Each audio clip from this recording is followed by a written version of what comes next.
Tutakuwa na maandiko machache ambayo tutayaangalia, halafu moja kwa moja tutakwenda mbele za Mungu wetu kumsifu na kumwabudu. Zaburi imezungumza sana mambo mengi kuhusiana na swala hili la kumsifu Mungu na kumshukuru Mungu. Lakini nikaona Zaburi ya 92 nisome maneno machache. Zaburi ya 92 nitasoma maandiko machache.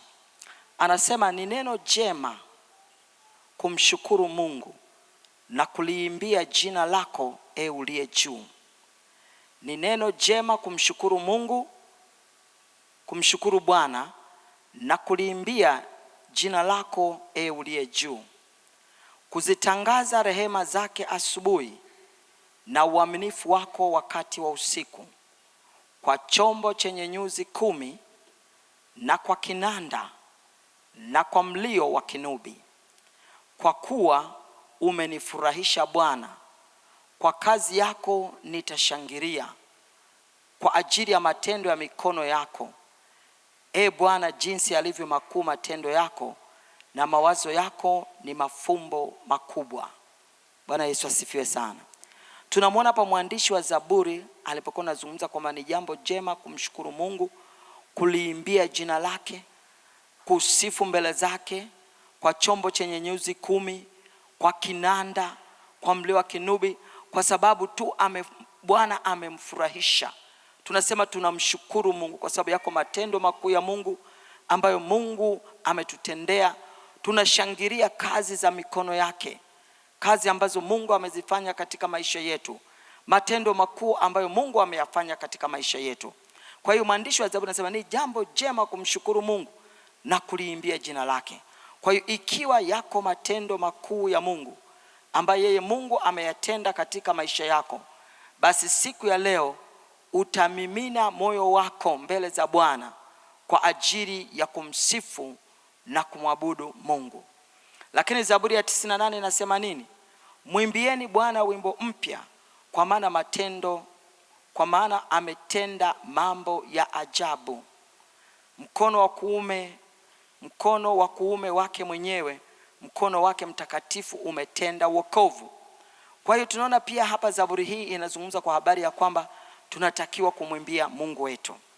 Lakini Zaburi ya 95 pia ukisoma mstari wa kwanza anasema, njoni tumwimbie Bwana, tumfanyie shangwe mwamba wa wokovu wetu. Tuje mbele zake kwa kushukuru na tumfanyie shangwe kwa zaburi. Kwa kuwa Bwana ni Mungu mkuu na mfalme mkuu juu ya miungu yote.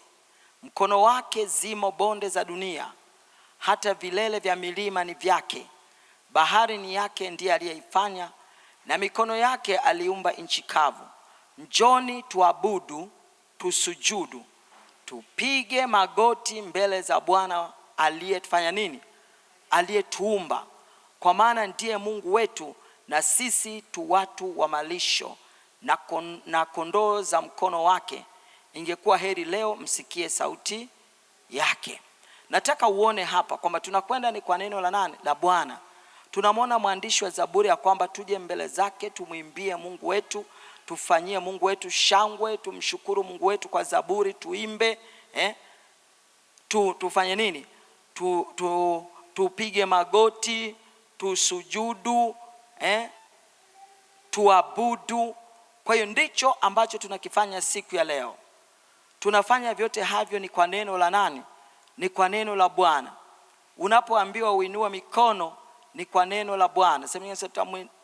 Ndivyo nitakavyo kusifu maadamu ni hai, nitainua mikono yangu juu. Tunakwenda yote haya ni kwa neno la nani? Ni kwa neno la Bwana. Kwa hiyo unapoambiwa tupige magoti, piga magoti. Anasema mwandishi wa Zaburi ya kwamba njoni tuabudu, tusujudu, tupige magoti mbele za Bwana aliyefanya nini? Aliyetuumba. Kwa hiyo tunaposema tupige magoti, tupige magoti. Tunaposema tuinue mikono, tuinue mikono. Maadamu tumemtangazia Mungu wetu ya kwamba sisi leo tuko mbele yake, tumekuja kumsifu yeye, tumekuja kumwabudu yeye, basi tufanye kile ambacho tunatakiwa kufanya. Na tunajua kwamba Mungu lazima atakuwa katikati yetu. Zaburi ya 22 anasema mstari wa 3, na wewe mtakatifu uketie juu ya sifa za Israeli. Zaburi ya 22 mstari wa 3 anasema, na wewe mtakatifu uketie juu ya sifa za Israeli. Katikati ya sifa zetu Mungu wetu yupo, anakuwepo katikati yetu, katikati ya sifa. Kwa hiyo nimezungumza maneno haya machache, watu wa Mungu, ili tunapokwenda mbele za Bwana tusifikiri kwamba tunaimba tu, kuna kitu tunakifanya. Na nitamalizia na kitabu cha Mambo ya Nyakati wa Pili sura ya 5. Nitasoma kuanzia mstari ule wa 11. Anasema, ikawa makuhani walipokwisha kutoka katika patakatifu, kwani makuhani wote walikuwa wamejitakasa, wala hawakuzishika zamu zao. Mstari wa 12, tena Walawi waimbaji wote pia, yaani Asafu na Hemani na Yeduthuni na wana wao na ndugu zao, hali wamevaa kitani safi, wenye matoazi na vinanda na vinubi, wamesimama upande wa mashariki wa madhabahu, na pamoja nao makuhani 120 wakipiga panda.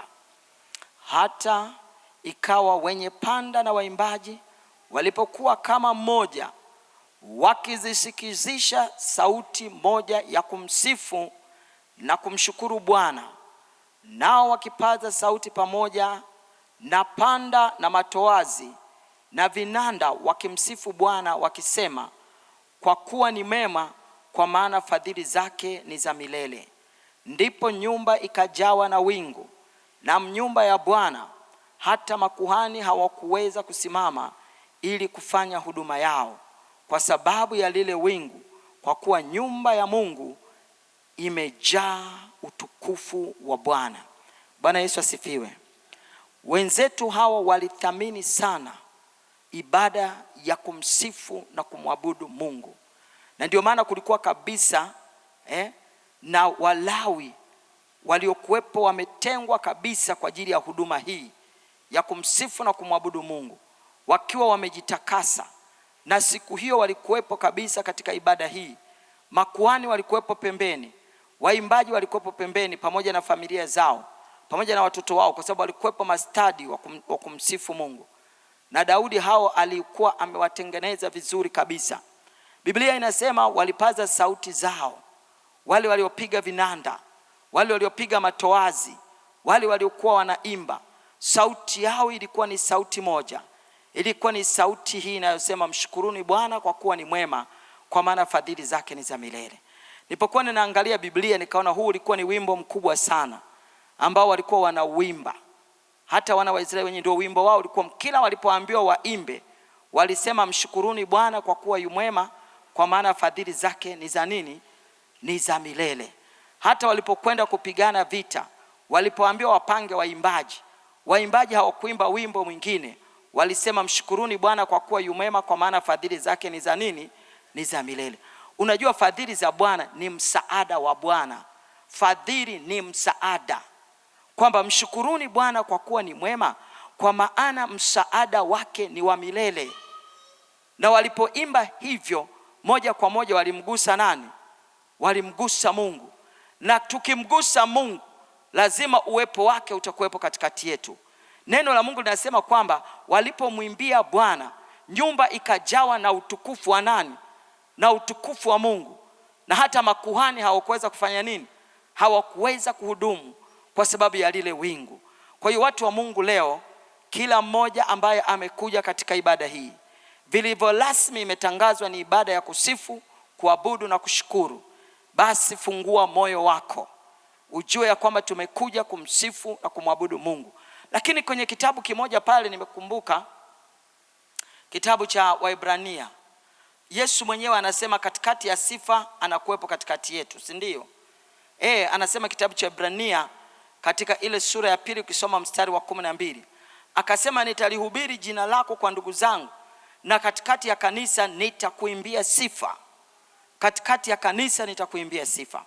Kwa hiyo watu wa Mungu, siku ya leo ikiwa tumeamua kuja mahali hapa kwenye ibada hii yenye maana sana kwa Mungu wetu, kila mtu afungue moyo wake kumsifu Mungu. Lakini Zaburi ya 150 inasema tunapokuwa tunamsifu Mungu, tunawafunga wafalme kwa pingu za chuma na kwa minyororo. Kwa hiyo tunapofanya hivi tunamfurahisha Mungu, lakini wakati huu tunafanya uharibifu kwenye ulimwengu wa nini? Kwenye ulimwengu wa roho. Kwa hiyo kitu tunachofanya leo ni cha maana sana. Ninaomba nisiendelee sana kwa sababu ninapokuja swala la kumsifu na kumwabudu Mungu, huwa nina mambo mengi sana ya kuzungumza. Kama kuna jambo zito ambalo tunakuja kulifanya ni siku hii ya leo. Kama kuna jambo ambalo kila mtu alitakiwa akimbie kuja ni siku hii ya leo. Lakini madamu wewe umeamua kuja, basi fungua moyo wako, sogea mbele za Bwana. Ujue ya kwamba umekuja kumsifu, kumwabudu na kumshukuru Mungu. Na mahali pale ambapo watu walifanya hivyo, lazima Mungu utukufu wake ulidhihirika. Kwa hiyo wakati namaliza maneno hayo, nikaribishe timu yetu ya kusifu na kuabudu. Lakini kabla hapo, simama, nyosha mikono yako miwili juu. Nyosha mikono yako miwili juu. Simama, nyosha mikono yako miwili juu. Simama, nyosha mikono yako miwili juu. Sema, Bwana Yesu, ninakupenda. Na leo hii ninakuja kwako. Ninaomba rehema zako. Ninaomba masamaha yako.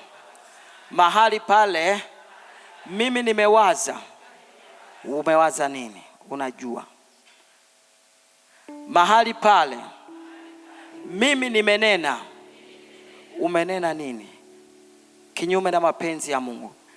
Mahali pale ambapo mimi nimewaza, ambapo mimi nimenena kinyume na neno lako na mapenzi yako, ninaomba unirehemu, ninaomba unisamehe. Lakini hata pale ambapo nimetenda kinyume na neno lako, ninaomba unirehemu, ninaomba unisamehe. Ninasile damu ya thamani ya Bwana wangu Yesu Kristo iliyomwagika pale msalabani, inisafishe, initakase. Na wakati huu ninapofumbua kinywa changu nikitoa dhabihu ya sifa kwako Mungu, basi Mungu kasikie. Ipokee ibada yangu ya siku ya leo ya kukusifu wewe, ya kukuabudu wewe, ya kukushukuru wewe kwa njia ya uimbaji. Mungu Roho Mtakatifu, ninaomba unibebe katika ibada hii, katika jina la Yesu Kristo, amen. Basi tunakwenda mbele za Bwana sasa.